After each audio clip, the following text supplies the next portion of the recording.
Pessoal, seja muito bem-vinda, seja muito bem-vindo a mais um Terapia Off Life dessa noite. E hoje nós vamos falar sobre um tema muito interessante e importante também, porque a gente fala tanto de equilíbrio emocional, de controle emocional, né? E a gente precisa começar a trabalhar isso na parte da educação também, né? Na parte de escolas, professores, alunos. Então hoje a gente vai bater um papo sobre isso. Mas antes eu quero deixar um recadinho para você. Nós temos lives sempre às 8 da manhã e às 8 da noite, tá? De terça a sexta. E no dia 23 começa o desafio EFEM. O que é esse desafio EFEM, Jaque? É o desafio de equilíbrio físico, emocional, espiritual, mental. Então, para quem está buscando esse equilíbrio entre as áreas da sua vida, buscar aumentar sua autoestima, conquistar a realização pessoal, esse é o momento certo. Nesse desafio serão 4 aulas, então dia 23, dia 24, 25 e 26 de fevereiro, às 8 da noite. Se inscreva para não perder nada, nenhum conteúdo, nenhum lembrete, nenhum e-mail, tá? Lá no link, aliás, na minha bio tem um link para você se inscrever, é super rápido, para você não perder nadinha, tá? Nesse sentido, né, eu quero que você deixa eu já deixar aqui nos comentários área da educação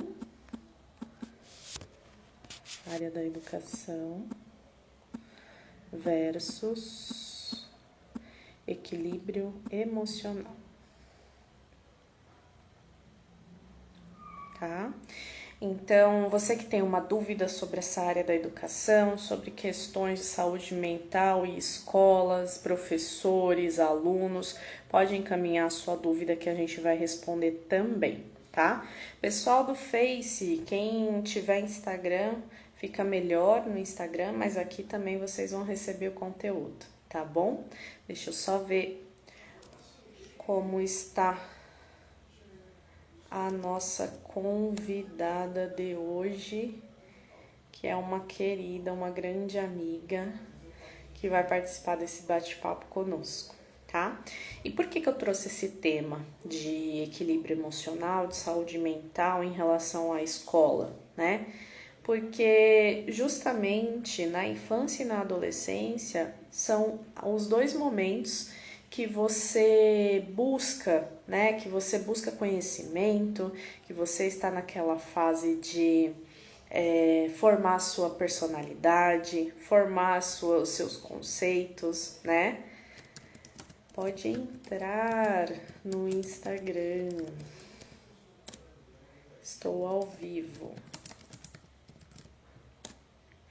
E é nesse momento, tanto na infância quanto na adolescência, que nós estamos com informação dos sentimentos, das emoções. Então, tudo está à flor da pele, né? E o lidar com esses sentimentos, lidar com essas emoções, né, são questões muito importantes na formação do indivíduo, né? Então, trazer esse tema para nossa discussão é indispensável, né? Nós trouxemos aqui outros convidados e a gente sempre traz à tona essa questão da criança, da adolescência, né? Essa formação que fica muito melhor trabalhar a saúde mental das pessoas, né? Olá! Olá, eu tô. E você? Tá bom, também, tô te vendo, tô te ouvindo muito bem. Só assim pra gente se falar, né? Na verdade, Bom, você quer fazer uma apresentação? Falar um pouquinho de você antes da gente começar? pode ser. Pode falar da tua área, falar das tuas questões aí, familiares e tudo mais.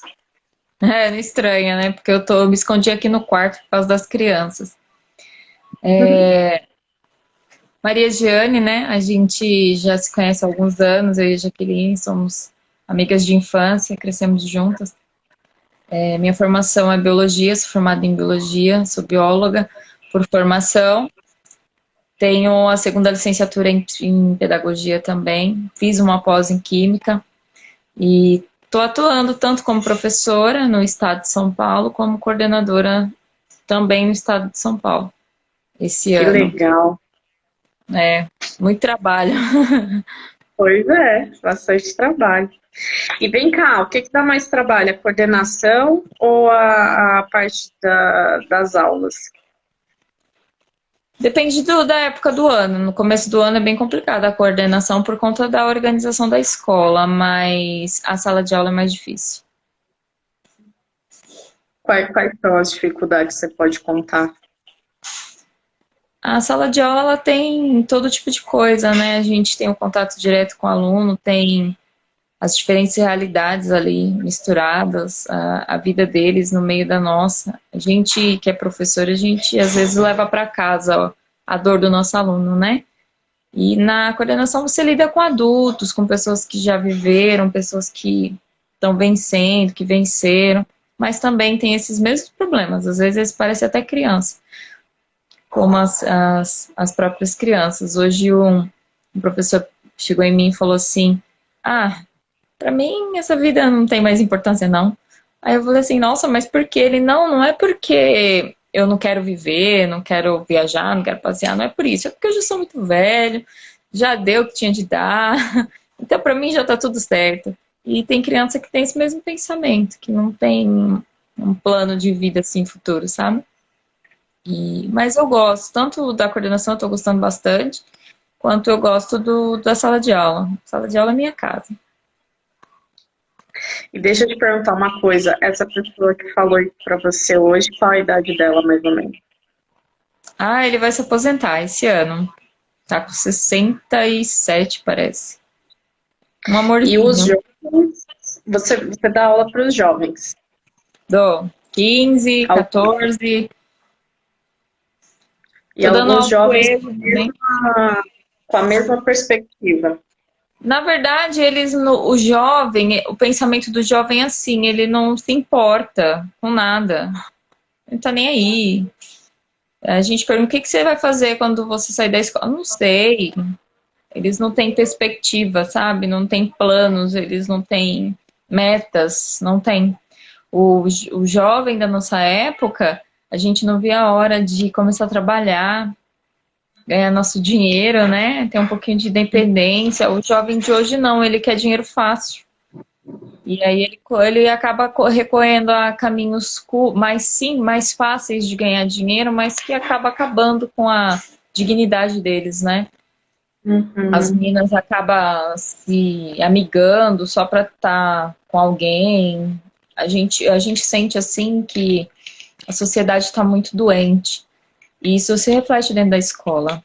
Né? É difícil uma família que você encontra já que fala assim, ah, quem é seu pai? Ah, meu pai é casado com fulano. E a sua mãe? Ah, é casado com ciclano. Você vive com quem? Ah, eu vivo com a minha mãe. E se você tem irmãos? Ah, eu tenho 2 irmãos de um pai, 2 irmãos de outro. E é assim a família. Não existe, é muito difícil você achar uma criança hoje de 11, 12 anos que ela tem a família, que é o pai, que é a mãe e os irmãos são de uma única família. São todos misturados, porque a sociedade mudou muito, né? E a gente encontra tudo isso, né, na escola. Tudo isso. Aí ele se sente abandonado por um lado, cuidado pelo outro, e aquela história louca da criança. E você falou que você está dando aulas para 14, 15 e o que mais? O EJA, que é os adultos que desistiram da escola e voltaram. Sim. Esses são os Qual- melhores. O que que você acha de mais diferente? Além da idade, claro. O aluno EJA, ele é um aluno que ele desistiu. E aí ele está tentando uma segunda chance. Então ele vem cheio de sede, cheio de vontade de aprender. E o legal do EJA é que a gente, eu não sei se você lembra dessa época de escola, mas a gente que é professora, a gente vê isso acontecer várias vezes. O aluno que chega no sexto ano, que foi a nossa quinta série, ele chega assustado, com medo do escorredor, com medo dos grandão que estão lá estudando há mais tempo, eles ficam se escondendo, na hora que você aparece no corredor, ele se esconde dentro da sala. E o aluno EJA tem esse mesmo comportamento. Parece Olha, criança de novo. É, principalmente quando eles entram no sexto, sétimo ano do EJA à noite. Então, eles têm medo dos alunos do ensino médio e ao longo dos anos eles vão ficando adolescentes de novo. Eles namoram, eles mexem um com o outro e eles voltam. Aí eu até conversei com uma aluna minha faz uns 2 anos que eu dei aula para ela do sexto ano EJA até ela terminar. E aí ela falou para mim assim, porque eles é rápido, né? Em 3 anos eles fazem todo o processo. Aí eu falei assim, vocês mudaram tanto? Ela falou, é verdade, professora, a gente mudou tanto, a gente parecia bicho do mato quando chegou aqui, e agora a gente é descolado. Eu falei, é descolado. Eu vou ser séria, já que a escola é um ambiente muito legal, é muito divertido de trabalhar. Por isso que o professor ganha pouco e não larga do outro, porque é muito gostoso trabalhar. Quem se encontra na educação não quer largar, é divertido. E a maioria se encontra? Não, não, porque tem muita frustração, né? A pessoa, quando ela entra numa profissão nova, ela tem uma expectativa. Ela cria uma situação, né? E a educação, a pessoa entra com a sensação de que vai mudar o mundo. E você não consegue mudar o mundo, você consegue mudar uma ou outra pessoa. É pouco, o seu trabalho é muito grande para muito pouco resultado. E aí tem gente que se frustra com isso. Ela não consegue olhar o sucesso, só o que não deu certo, sabe? E a gente que está na educação, não adianta você ter um caderninho com uma aula montada e acreditar que aquela aula montada vai dar certo no ano seguinte. Porque todo ano você tem que mudar a sua estrutura, a sua forma de fazer, porque senão você não alcança mais o aluno, porque o aluno muda todo ano. Todo ano é diferente.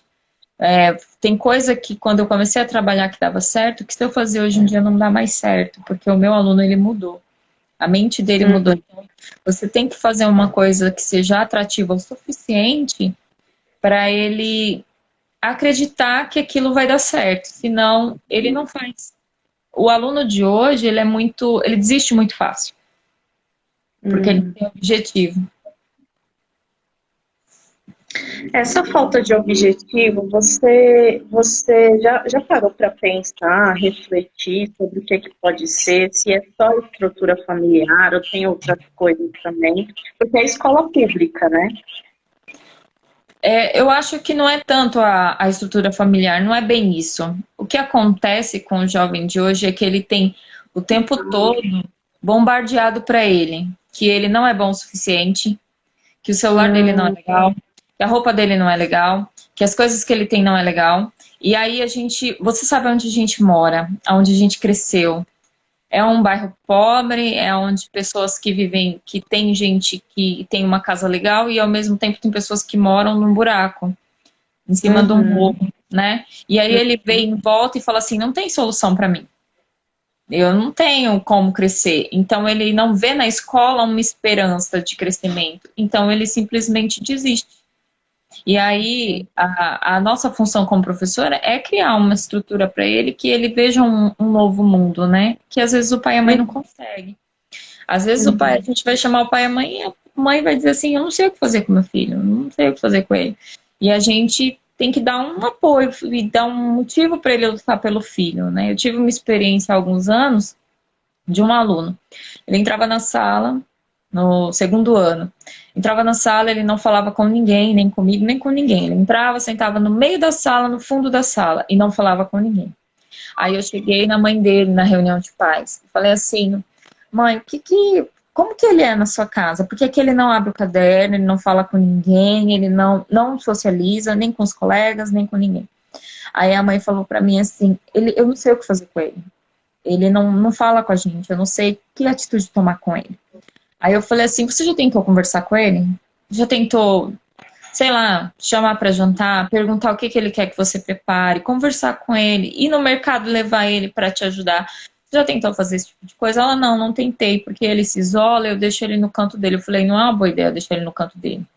Aí ela pegou e falou assim, eu vou tentar conversar com ele. Eu falei, ó, as notas dele é tudo vermelha, mas chega em casa feliz, chega em casa parabenizando ele, cuida dele para ver se o negócio muda. Aí ela falou, tá bom, vou fazer isso. Aí ela Oh, eu tô conversando com a Jaque agora, depois a gente conversa, tá? Mãe, ela tá tão linda. Ela tá tão linda. Quer ver ela, Ah, Jaque? Vem cá pra nada, Jaque te ver, linda. vem. Fala, ó, oi. Oi. Oi, linda. Um beijo. Vai lá, depois a gente conversa. Aí ela Beleza. pegou, na reunião seguinte, ela pegou e chegou em mim e falou assim, aí as notas do menino tinham mudado, ele começou a conversar comigo, chegava, boa noite, professora, boa noite, começou a fazer as atividades com dificuldade, ele tinha dificuldade, mas começou a realizar, então as notas mudaram. Aí a professora, aí eu fui na reunião, que era a professora que dava reunião na sala, e perguntei pra mãe, e aí, como foi, né? Ela falou, professora, ele mudou em casa, tá transformado. Eu acho que o meu menino só precisava de atenção. Eu falei, ele só precisava de atenção. Então, esse menino, ele mudou por conta de um contato que a mãe teve com ele. E os pais, eles se assustam quando os filhos ficam adolescentes, porque eles se isolam e eles não sabem como se comunicar com eles. Cria uma situação constrangedora pro pai, e ele fica sem saber o que fazer. E eu tenho até medo quando as minhas ficarem adolescentes, porque eu também não vou saber o que fazer. E aí eu vejo os pais sofrendo muito com isso. E o jovem sofre mais ainda porque a figura do pai e da mãe é muito, muito importante. Eles precisam deles. E você fala que você tem medo de quando as suas ficarem adolescentes, mas assim, o que que você sentiu quando você viu essa transformação desse aluno? Eu lembro que até cheguei nele e falei assim, mano, porque eu falo gíria com eles, né? Eu brinco com eles. Falei, mano, você tá melhorado, hein? Aí ele falou, professor, eu resolvi tomar um rumo na minha vida. Mas ele não contou, né, o que tinha acontecido, nada. Só começou a tomar um rumo, mas eu percebi a mudança, assim, em poucos dias. Que aquele contato que a mãe fez tinha surtido efeito. Mas às vezes esse tipo de conversa não surte nenhum efeito, né? Eu tive conversas com outros alunos que a mãe também tinha desistido e que não, mesmo ela mudando de atitude, não mudou mais o comportamento do filho. Eu acho que ela perdeu, sabe, o rumo O mesmo dele. pai, né? Chega um tempo que parece que não adianta mais. Então tem aluno que depois que passa de uma certa fase não adianta mais fazer nada. Eu sempre tento, né, ter contato com eles, tento fazer eles pensarem de formas diferentes, mas sabe quando você se sente nadando no mar sozinho? É mais ou menos assim que alguns professores Eu se me sentem. sinto. Porque a gente na educação, a maioria dos profissionais da educação cansaram de lutar sozinhos, né? E aonde a gente trabalha, onde eu trabalho, a gente sente muito isso. Agora que eu estou na coordenação, eu consigo ter uma visão mais ampla e aí eu consigo ajudar mais do que fechada, né, na sala de aula. Porque quando você está na sala de aula, você só tem aqueles para trabalhar. Quando você está na gestão, aí não, você vai trabalhar com a escola inteira está na tua mão. Aí eu me sinto Uhum. mais útil. Eu gostei da função para me sentir mais útil, né? Para ajudar até os próprios professores, eles têm hora que fica bem perdido, e aí isso é uma maneira de fazer o negócio andar. Sim. Eu gosto bastante da educação. A educação ainda é o caminho. É só saber trabalhar. E eu acredito também, você fala que você se sente sozinha, vocês se sentem sozinhos, às vezes eu também me sinto, né? Porque eu vejo o número de pessoas com transtorno mental aumentando e eu com trabalho de formiguinha, mas quando você recebe uma experiência positiva, né, como você recebeu, eu acho que dá um gás, né, pra gente continuar. Dá, dá um gás. Dá um gás muito grande. E, e deixa eu te falar, saúde mental é um tema entre os professores já? Já aumentou essa questão? Como é que você vê que está agora?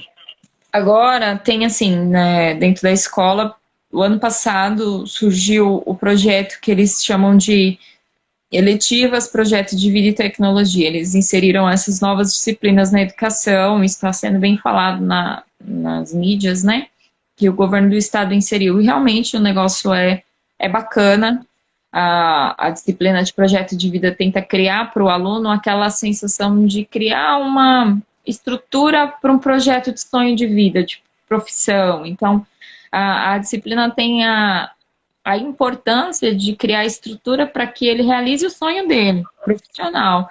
Então, essa disciplina vai ajudar ele a descobrir o que ele quer para a vida dele, como ele consegue alcançar isso, quais são as estratégias, e aí, ao longo dos anos, ele vai construindo isso, desde o 6º ano até o ensino médio. Então, a proposta é que o aluno que termina o ensino médio, ele saiba o que ele vai fazer quando sair de lá da escola, e que ele venha construir o seu projeto de vida.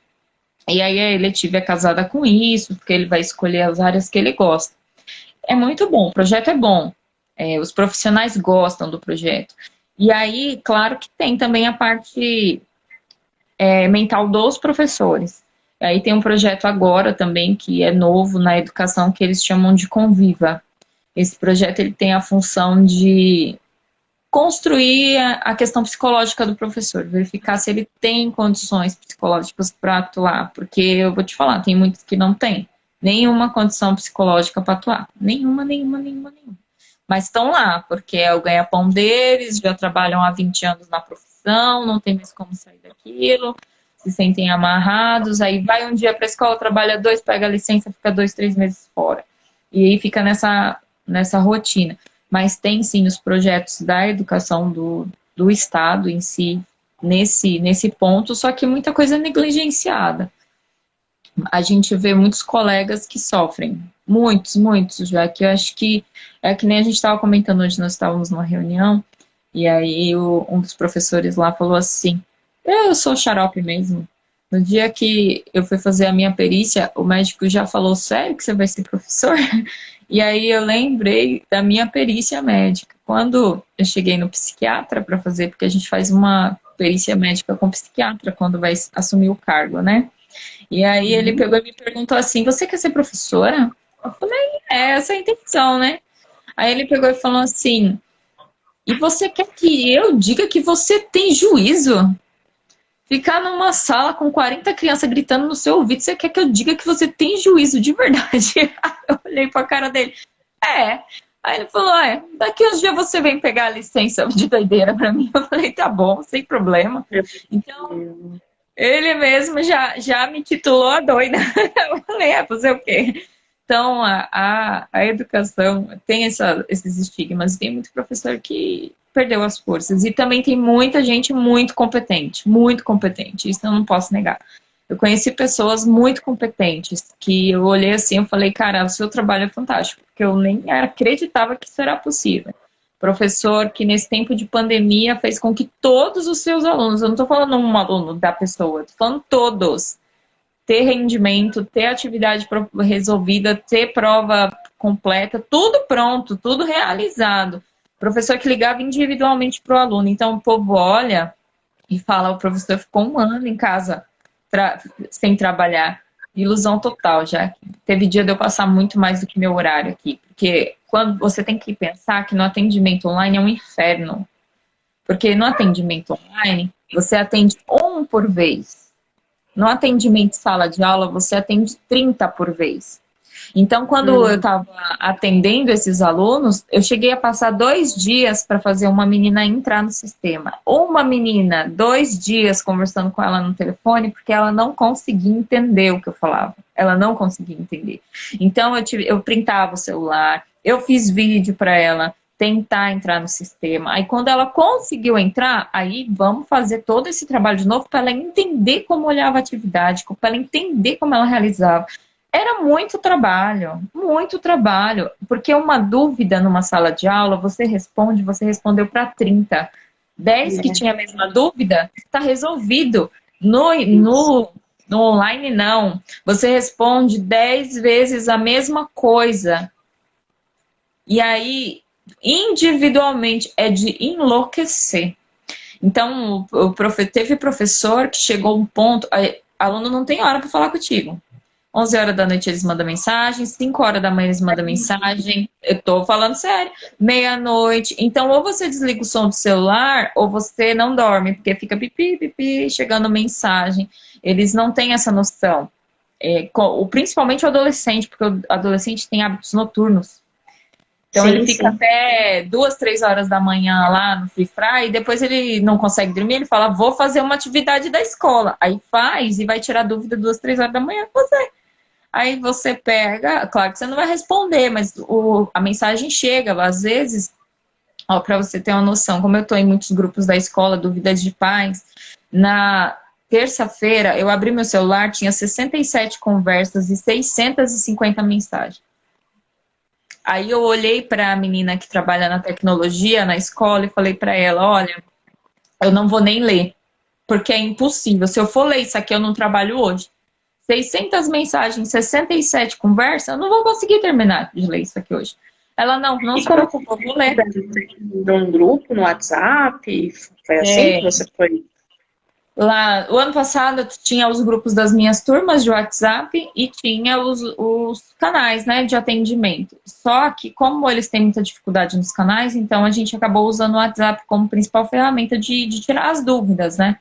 E aí eu Uhum. ficava, nossa, teve dia de eu comecei no final do ano para resolver problema da escola, de documentação, para você ter uma noção, dia 29 de dezembro, eu sentei minha bunda aqui no computador 6 horas da manhã para resolver todos os BO, porque tinha que fechar antes de virar o ano. 29 de dezembro, terminei 6 horas da tarde. 12 horas sentada, só resolvendo BO. Nota que faltava, aluno que não estava registrado, coisa que tinha que organizar, organizamos tudo.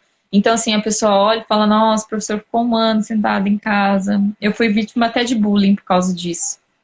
Sabe, fui comprar no mercado lá um negócio no mercadinho aqui da rua, e aí a menina pegou e falou assim, eu acho um absurdo esses professores ganhando sem trabalhando em casa. Só que ela esqueceu que eu sou professora, né? Aí eu olhei assim pra cara dela e falei, né? Você não tá na pele deles? Os professores se mataram. Não são todos. Em toda profissão você sabe que tem os folgados que não faz nada. Mas tem aqueles que trabalharam o triplo o ano passado, que não tiveram férias. E aí a gente é titulado como os preguiçosos da história, né? Mas tudo bem, a gente supera, supera. E agora essa história do ensino híbrido, né? Então a gente tá tentando, estamos tentando, vai dar certo. O híbrido você acha que está melhor do que o apenas no online? E aí eu já emendo com outra questão. Como que os professores vão lidar com essa falta de descanso, né, falta de férias e tudo mais? Porque mexe com o psicológico de todo mundo, né? Mexe. O problema é que a gente. Não foi ruim só para o professor, né? Toda a população brasileira. Quando você sai de férias, você distrai. Então você vai É, passear, você vai no shopping, você vai numa praia. E aí, o professor, por exemplo, teve férias no início da pandemia. E aí foi para ficar isolado. Né? Então ficamos isolados, todo mundo ótimo, tudo bem. Só que aí se estendeu o negócio, né? E continuamos isolados e ficamos isolados e tal. E aí, depois que acabou, agora que voltamos, a cobrança tá em cima, né? Porque existe muita demanda. Os alunos estão muito atrasados. Os alunos voltaram para a escola, mas voltou uma porcentagem muito pequena para a escola, porque a maioria dos pais não querem mandar, tem medo ainda. Então, são poucos os alunos que estão indo de fato para a escola. Então, você tem que atender esse aluno que está na escola e tem que atender o que está em casa. Então, seu trabalho está dobrado. As escolas, elas estão obrigando a gente a cumprir o horário integral lá dentro. Só que, apesar da campanha do governo de que tem material, de que tem tudo, não tem. A verdade é que não tem. No Dulce, a gente tem um computador para os professores e mais 3 no Acessa. Então, temos uns 4 computadores disponíveis para os professores. E aí, como que a gente vai fazer atendimento online se são 17 salas? Então, significa que tem 17 professores atuantes em cada período. E com 4 computadores, como é que eu vou atender? Mas eles não deixam você vir para casa atender, porque agora você tem que trabalhar no presencial. Então, como que você atende? Né? Existem algumas coisas que complicaram, porque se você está no online, você atende somente online, você vai se adaptando àquela. A gente já estava adaptado, já estava sem sofrer tanto. Os alunos já estavam se adaptando. Aí agora vem para o híbrido. Se o híbrido só fosse eu estou no presencial, então acabou, para mim, eu fico só no presencial, mas não é, porque o aluno não está indo, então você tem que atender ele de outra forma. Então dobra o trabalho. O trabalho está dobrado, né? Então, a gente está no presencial, estamos trabalhando no presencial e ao mesmo tempo eu tenho que atender quem está online. Então, é complicado. Aí a gente estava até conversando, eu conversando com os meus professores lá no Berta e conversei com alguns colegas no DUS, falei assim, olha, eu não vou trabalhar um minuto a mais do que o meu horário. Acabou meu horário, eu desligo o som do meu celular, respondo só no outro dia. O ruim é que às vezes, como eu desligo o som, aí vem mensagem de pessoas que não é da escola, se perde ali no meio, eu demoro dias para achar. E aí as pessoas acham que eu não quero responder e não é, porque tem tanta coisa que não dá para achar. Agora, mas é bem complicado. Mas a gente tá tentando, estamos organizando, a escola está em processo de organização ainda esse mês, porque é o primeiro mês, né, depois de um ano praticamente, então tá todo mundo se adaptando, e uma coisa que eu percebi, os alunos que estão voltando, eles estão voltando com muita vontade, com muita saudade da escola, muita saudade, muita. E aqui no Dulce, a escola tá linda, linda, linda, linda, linda, linda. Fizeram até um anjo dentro da escola para os alunos tirar foto, sabe aquelas asas de anjo? Tá linda a escola, linda. Eu até conversei com umas meninas, eu falei, vocês viram como a escola tá linda? Ela falou, professora, tem lugar da escola que se a gente tirar foto nem parece que é escola. Eu falei, tá muito linda. Reformaram a escola aqui, quase chorei quando eu vi, tão linda que ficou. Então o ambiente tá legal e os alunos estão querendo, e aí a gente tem que aproveitar essa oportunidade para levantar, né, a escola de novo. Nosso Dulce. Nosso Dulce, que bonito. E vem cá, você uma vez me contou, né, de um caso extremo, assim, gravíssimo de suicídio e tudo mais. E com a pandemia, essas questões intensificaram, né? Apesar das crianças estarem mais animadas para retornar, você acha que esse tema tá sendo mais intenso, está aumentando? O que você percebe como professor? É assim, os que estão voltando, eles voltaram porque estão animados, eles querem voltar a socializar e tal. Mas tem aqueles que não têm mais coragem de sair de casa. Então, esses que não têm coragem, a gente não sabe o que está acontecendo. Anteontem chegou uma lista de 180 nomes de alunos que a gente tem que verificar um por um, porque eles estão em situação de vulnerabilidade. Então, é a situação que a gente não conhece o que está acontecendo com ele. Ele não responde e tal, e aí a gente vai ter que entrar em contato com a família de um por um para saber o que está acontecendo, por que ele está na Secretaria de Educação em situação de vulnerabilidade. Então, assim, essa questão do suicídio é coisa recorrente. Durante esse ano, a gente ficou sabendo de 2 casos de suicídios dentro da DE de Itaquaquecetuba. Então, assim, o fato de estar em casa é muito complicado. Quando você... É que nem eu comentei com algumas pessoas lá no trabalho. Eu falei, gente, vocês têm que receber esses alunos que vierem com muito carinho, porque a gente não sabe o que ele passou. A gente não tem noção do que ele passou. Tem alunos que têm a escola como um refúgio, então ele passa um dia, ele vive numa casa onde ele é agredido, onde às vezes ele é violentado, onde ele passa fome, e aí ele vai para a escola. Na escola ele tem os colegas que não sabem da situação dele, mas vão brincar com ele, vão curtir com ele ali na escola. Eles têm os professores que vão entrar na sala cantando. Eu tenho um professor no Berta que canta para os alunos com violão. Então, assim, eles vão ver um outro ritmo de vida. E aí, eles têm alimentação na merenda. Pode não ser a melhor merenda do mundo, mas é comida para quem está com fome. E aí, quando você tira isso durante um ano da criança, você não sabe como ela está. Você não sabe o que ela passou. E aí, a escola se torna um refúgio. Para quem não teve esse refúgio, tem gente que não consegue mais ir. Então, assim, essa questão do suicídio e da depressão do adolescente, ela é muito recorrente. A gente recebeu a foto de uma ex-aluna que postou nas redes sociais o braço dela todo picotado de estilete, dizendo que estava desistindo da vida. Aí eu perguntei para a menina que mostrou a foto para mim, eu falei assim, essa menina ainda é aluna? Ela falou, não, ela não é mais aluna, ela já se formou. Ela está no Facebook da escola porque ela é ex-aluna. Eu falei, essa menina tá pedindo socorro. Simplesmente, ela tá pedindo socorro. Como é que você mostra um braço todo picotado no rede social, dizendo que desistiu da vida. Isso é um pedido, é um grito de socorro. Alguém tem que ajudar essa pessoa. Aí ela pegou e falou assim, não, eu vou entrar em contato com a família. Então a escola, a única coisa que ela pode fazer é entrar em contato com a família. Não deu certo, a gente passa para o conselho tutelar, que também negligencia, a gente sabe, né? O conselho vai lá na casa, eles maqueiam toda uma situação como se a criança não fosse agredida, como se a criança tivesse toda certinha, e aí a gente descobre que aquilo é uma mentira, que é que nem nós vimos na situação do garoto que estava dentro de um balde lá em Campinas, né? Aquilo ali, o conselho tutelar sabia, e eles, a casa, gente, a casa impecável, a casa limpa, o moleque dentro de um balde. Aquilo ali é coisa que acontece de verdade. Olha a situação que aconteceu em Poá essa semana. A gente ouviu as ambulâncias, aquele barulho, logo foi anteontem. Aí, o que aconteceu? 3 crianças carbonizadas. Pegou fogo dentro de casa, 3 crianças morreram. Uma parece que tinha 14, um 6 e um 2 anos. O casal de homossexuais estavam em desentendimento. Um foi embora, o outro trancou a porta, botou fogo nas 3 crianças e disse que estava saindo para pedir socorro. Na hora que a menina contou, ela falou assim, o pai disse que saiu para pedir socorro para ajudar a derrubar a porta, para entrar na casa e salvar as crianças.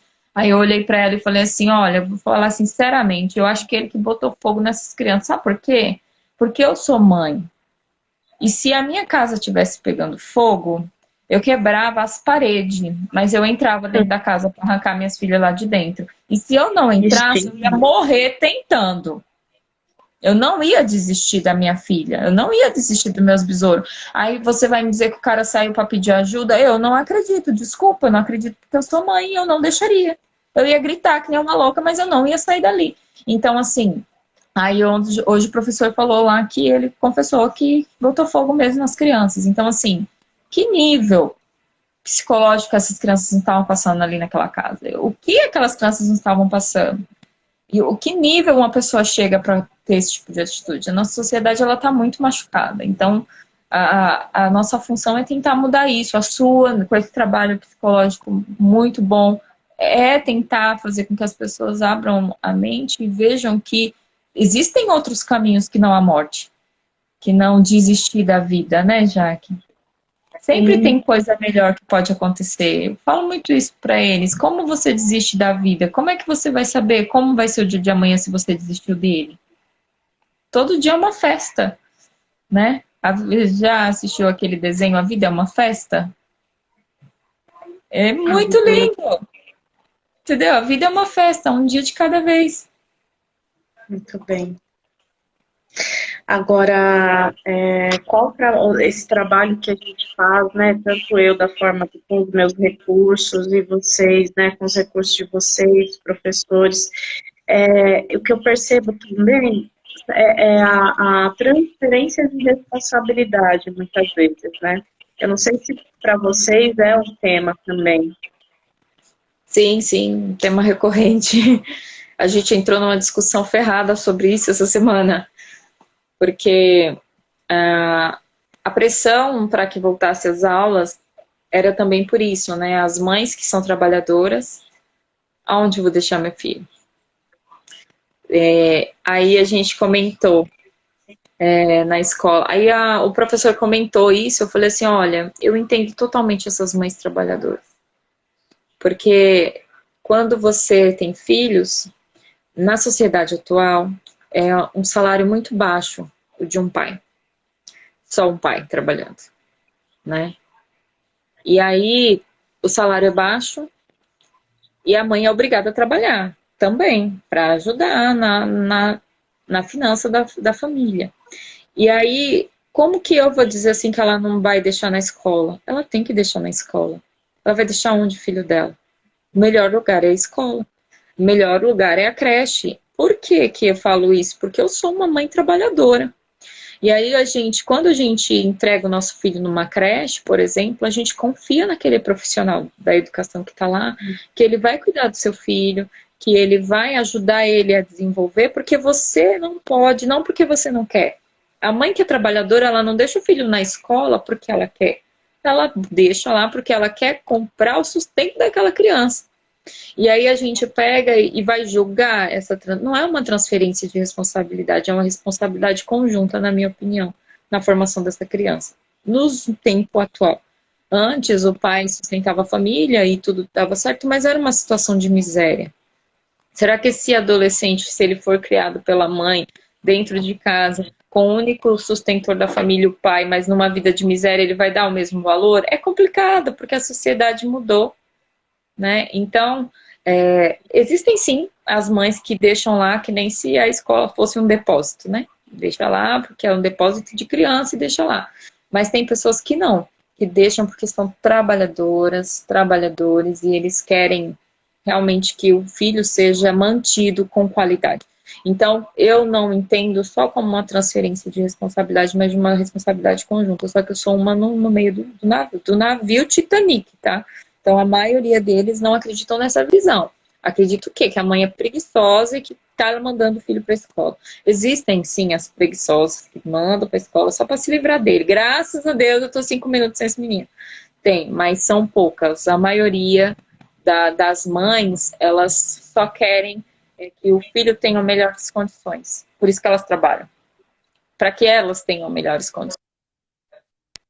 Hoje em dia, o homem, ele perdeu aquela coisa, né? De, eu vou sair com a minha esposa, eu vou pagar a conta lá no restaurante. Não, agora se divide a conta. Até eu brinco com meu marido, se for para dividir a conta, eu não vou. Entendeu? Então, assim, eu não vou. Quando ele me chama, eu falo, você vai pagar? Porque se fosse eu vou pagar, eu não vou. Então, assim, é aquela situação. E é por isso, porque a gente se transforma em mulheres trabalhadoras, né? E agora, eu vejo assim. Então, eu acredito que apesar dessa colocação da maioria da população, que a mãe está transferindo. Não, a mãe não está transferindo, ela está pedindo ajuda. Eu preciso de ajuda para criar o meu filho. E a escola, ela tem que ter essa função de ajudar na criação do filho dela, na formação do filho dela. Eu te garanto que dentro da escola, nós que somos da área da educação, a gente tenta realmente fazer com que ele tenha uma visão diferente, que ele cresça. Mas a gente sabe que a gente luta contra os aliciadores que ficam na porta da escola, a gente luta contra os aliciadores que entram dentro da escola. A gente tem aluno que é só aliciador. Ele entra no ensino médio, ele se matricula e ele tem a única função de aliciar outros meninos para entrar no mundo do tráfico, das drogas, dentro da escola. Então ele entra, ele faz o aliciamento dele, ele transmite a droga dentro da escola e ele sai. E a gente tem como pegar esse menino? Não tem como pegar esse menino, porque eles são mais lisos do que sapo. Você nem sabe quem é, mas existem essas pessoas dentro da escola, principalmente das periferias, né? Dos ensinos noturnos, né? Que é o que o governo quer acabar com esse ensino noturno, porque isso realmente é complicado, porque é o trabalhador que estuda no noturno. E aí esse trabalhador tem dinheiro, então esse menino, esse adolescente que tem dinheiro, ele quer mais dinheiro, então é uma pessoa fácil para ser aliciada por esse pessoal. E aí o nosso trabalho é tentar impedir isso, mas é uma luta constante, muito constante. Então, essa questão da responsabilidade da família, tem famílias muito responsáveis, tem famílias muito irresponsáveis, como em todos os lugares, tem gente boa e ruim. E aí a gente... né, tem que ter essa clareza, eu tenho que ter essa clareza, eu não posso pegar e dizer assim, só existem bons e ruins. Não, tem gente boa, tem gente ruim, tem mãe boa, tem mãe ruim, tem pai bom, tem pai que não tá nem aí, e aí a gente lida com tudo isso dentro da escola, tudo junto no mesmo lugar, no mesmo quadrado. Ô, Gê, deixa eu fazer uma pergunta. Quando você principalmente, tem essa sensibilidade de perceber que o professor não está bem, que o aluno não está bem, acredito que tenha outros profissionais que têm essa visão que você teve, né? Além de conversar com a família, de conversar com o aluno, vocês têm algum outro tipo de recurso nesse sentido, psicológico, auxílio, um apoio? Como que é a rede de apoio desse aluno e desse professor? E uma última pergunta é, qual que é o maior afastamento, assim, de transtorno mental entre os professores? A gente, ela tem a figura do mediador em algumas escolas, que ele media os conflitos, e se ele descobrir que tem uma situação assim de pensa em suicídio, de aluno que tem problemas, ele vai procurar a família. Nosso primeiro ponto é procurar a família. O problema é que normalmente crianças que têm esse tipo de transtorno, eles já vêm com esse transtorno de casa. Então a família já é desestruturada, a família não se importa, então cria-se uma bola de neve. Aí passa para, se o conselho tutelar cuidar, beleza. Se o conselho tutelar não cuidar, negligenciar a situação, a gente, escola, não tem o que fazer. A gente não tem atendimento na escola. Então, a escola, ela é para ir estudar, sabe, as áreas, matemática, português, história, ninguém está lá para cuidar da saúde mental de ninguém. A saúde mental vai ser cuidada lá na clínica psiquiátrica, na clínica de terapia. Então, assim, o que nós fazemos? A gente avisa para a família, o negócio não tá legal. Corre atrás. Em algumas escolas tem apoio. Então, por exemplo, no Dulce tem um apoio de um psicopedagogo, que quando acontece isso, a gente passa o caso para a família e passa o contato dele. E ele faz atendimento gratuito, só para ajudar essas famílias a superar essas necessidades deles. Então, existem essas pessoas que fazem, sim, mas que fazem voluntário. Eles não ganham nada para isso. O que eu acho, sabe, o fim, que a gente poderia, porque o professor, sim, ó, eu vou te falar, a gente percebe quando tem alguma coisa errada. Percebe no ar. Sim. Porque a gente tem um contato muito direto com ele. Então, quando você começa a ver que todo mundo está interagindo, menos aquele ou aquele, você percebe que ali não está funcionando, que ali não está dando alguma coisa certa. Ou ele tem algum problema psiquiátrico, ou ele tem alguma doença, então o professor realmente ele percebe. E como a gente fica muitos anos com a mesma criança, e são muitas pessoas vendo, a gente percebe, sim, passa para a família. Mas tem família que fala, não, meu filho está ótimo. E aí, o que você vai fazer? O filho está ótimo. Se é complicado a aceitação, né? A aceitação da família é complicada. E na questão dos professores, atendimento para os professores, não. Nada, nada. O que a gente tem é aquela coisa, cara, você não tá bem, mano, você precisa ir para o psiquiatra. Tanto que nosso convênio, né, o do Estado, que é o BIASP, o servidor, ele tem um hospital psiquiátrico gigantesco. Gigantesco. Eu acho que todo professor acaba louco. Então, é lotado sempre, sempre. E quando você chega lá, é cada um pior que o outro. É tipo vendendo a mãe para comprar a tia. É bem complicada a situação dos professores no fim de carreira. Até a colega minha se aposentou tem alguns anos, aí eu olhei pro cara dela e falei, mano, você tem sorte, hein? Tá se aposentando lúcida. Ela, é verdade, Jane, eu ainda tenho juízo. Porque são muitos os que não se aposentam com nenhum juízo. A gente sofre, né, muita bombardeio assim, de família e tal. Aí tem gente que não aguenta. É muito. E o atendimento é esse, você ir procurar ajuda sozinho. Sozinho, sempre sozinho, sempre sozinho. Não tem uma pessoa que possa conversar com você e tal. E apesar de tudo, o ambiente da escola ainda é um ambiente muito competitivo.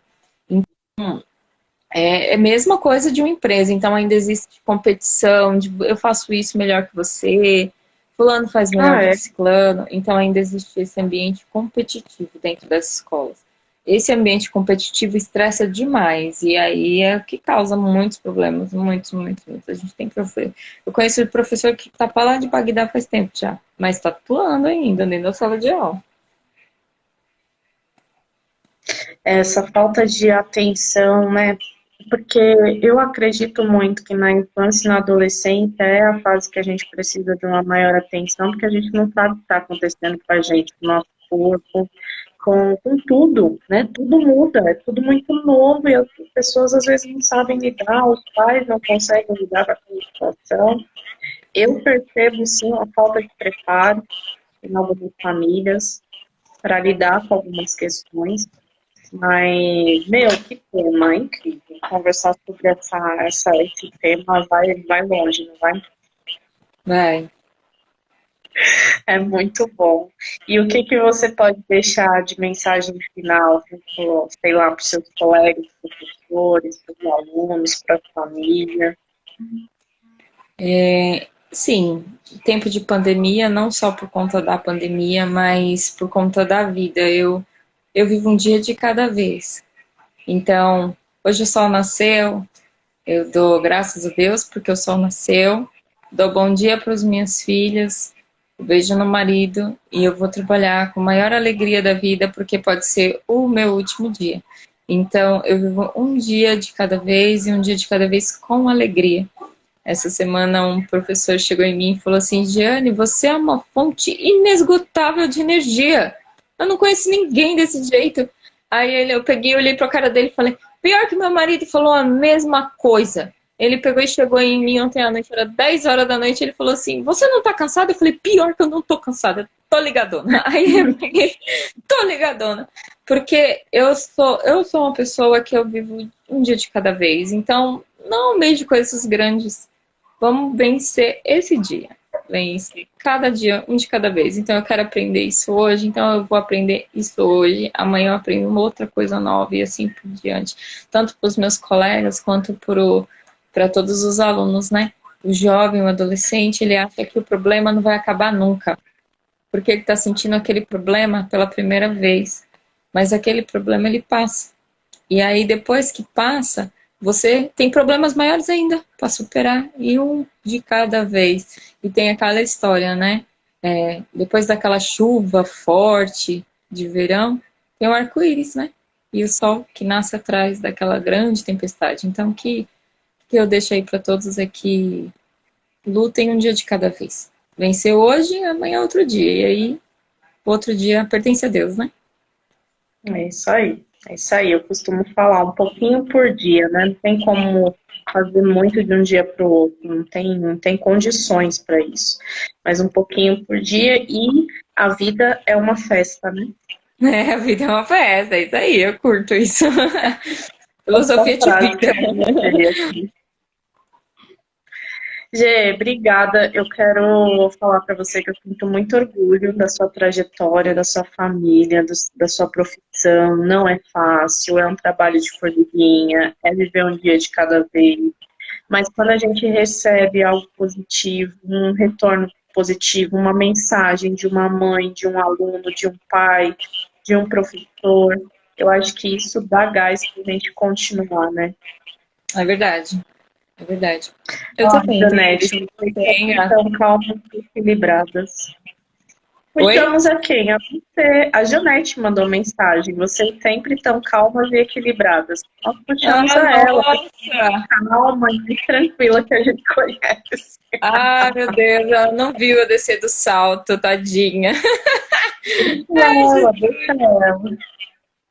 Ela nem imagina. Obrigada, viu, por ter aceitado esse momento aqui, porque é um tema recorrente, saúde mental, e na educação eu acho que a gente só consegue melhorar esses números aí de transtornos mentais no Brasil, trabalhando, ficando mais próximo, né? E eu acho que esses alunos, eles precisam ser acolhidos, essas famílias, os professores, precisam mais de acolhimento, né, nessa área, para conseguir lidar com essas questões que são tão difíceis, né? Mas obrigada por ter aceitado o convite, viu? Ah, eu que agradeço, Jaque. É bom que mata um pouquinho a saudade, né? É verdade, mas logo, logo a gente vai matar essa saudade. Ah, eu creio. Obrigada, dá um beijo nas meninas e tudo de bom aí na tua carreira e pode contar comigo, viu? Ah, tá, eu vou cobrar, pode ficar tranquila. Deixa eu chegar Obrigada, das produções. É isso aí. Boa noite, beijo. Boa noite, beijo. Tchau, Jaque. Tchau.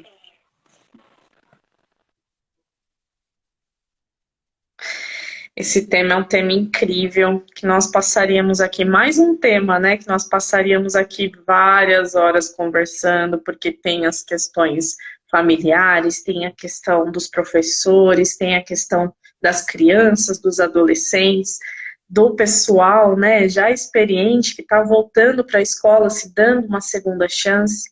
Então, é um tema muito importante, essa área da educação. Infelizmente, não é tão visto, né, não é dado tamanha importância que se exige, né, na formação do indivíduo, mas eu já percebo o movimento e eu tenho muita esperança de que as coisas vão melhorar, tá? E muito obrigada por ter participado, comentários. Amanhã às 8 da manhã nós teremos novamente Terapia Off Life. Conto com a presença de vocês. E no dia 23 de fevereiro, 23, 24, 25 e 26 de fevereiro, às 8 da noite, nosso desafio EFEM, Equilíbrio Físico, Espiritual e Mental. O link está na minha bio. Clica lá, se cadastra para não perder nenhum conteúdo. Serão 4 aulas incríveis, tá bom? Obrigada pela participação. Curtam, compartilhem e comentem também, tá? Um beijo, boa noite, até amanhã às 8 da manhã. Tchau, tchau.